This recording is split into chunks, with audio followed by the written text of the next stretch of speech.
This house does not try to look open. It does the opposite. From the outside, it appears dense, dark, and almost protective. A large wooden volume raised above the ground with deep shadows, angled planes, and openings that are carefully controlled. But that first impression is only part of the story.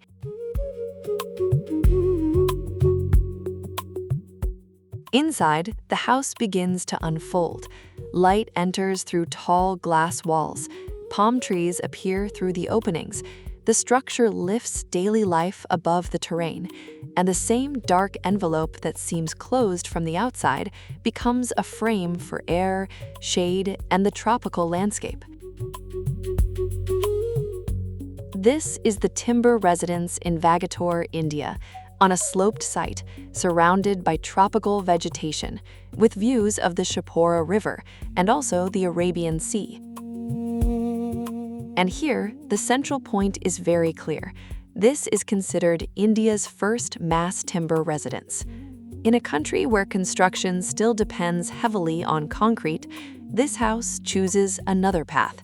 It uses wood as the main structure, not only as finish, not only as decoration, but as a construction system. The structure is made of 11 glulam frames. Glulam is glued laminated timber, a type of structural wood made from pieces bonded together in layers. It allows spans to be achieved, creates precision, and reduces the use of materials with higher environmental impact. Here, these frames are visible. They are not hidden. They define the space. As you enter, you understand the house through its structure. The sequence of frames creates rhythm, depth, and a clear reading of the volume.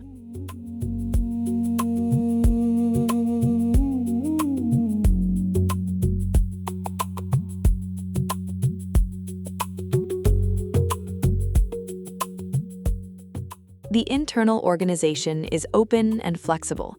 The main space has double height and large glazed openings, with plenty of light, and the upper floor appears as a gallery, connecting more private areas.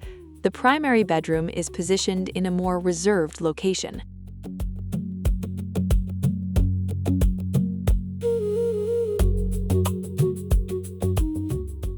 The elevated circulation allows you to perceive the structure from another angle. You see the frames, the roof, the height, and understand how the house was assembled.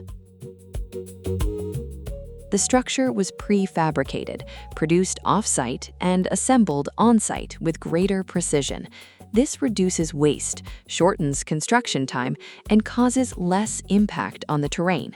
The house works almost like a kit of parts, but without feeling cold, because wood brings presence, texture, and warmth. The house touches the terrain with the least possible impact. That is why it does not rest heavily on the ground. It is elevated, supported by columns and retaining walls.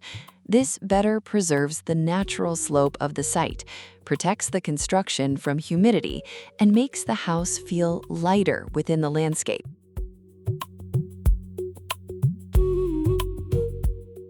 On the outside, the house is clad with charred wood panels, dark, almost black.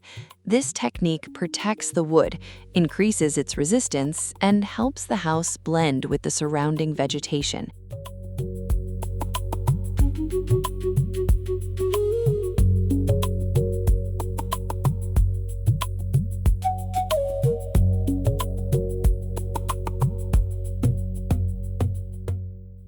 The house is organized as a long, linear block with a sloped roof. This roof also responds to the climate of Goa, a tropical region with high humidity and strong monsoons. The sloped roof helps deal with the rain without turning this into an exaggerated gesture. The form is simple, but it works. On the ground floor, there are also spaces connected to more practical use, such as a wood workshop. This connects directly with the logic of the house, a residence where the material is not only a theme, it is also an experience.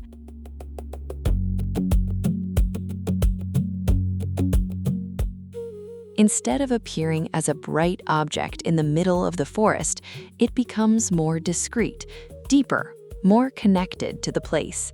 Inside, the opposite happens.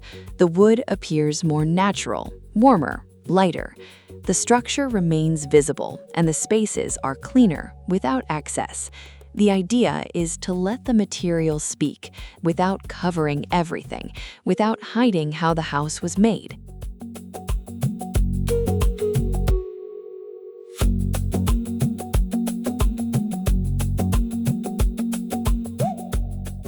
The timber residence in Vagator does not use wood only to look natural.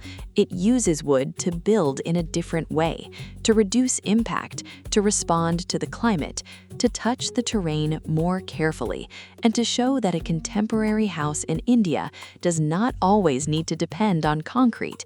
It can be light, precise, tropical, and deeply connected to its place.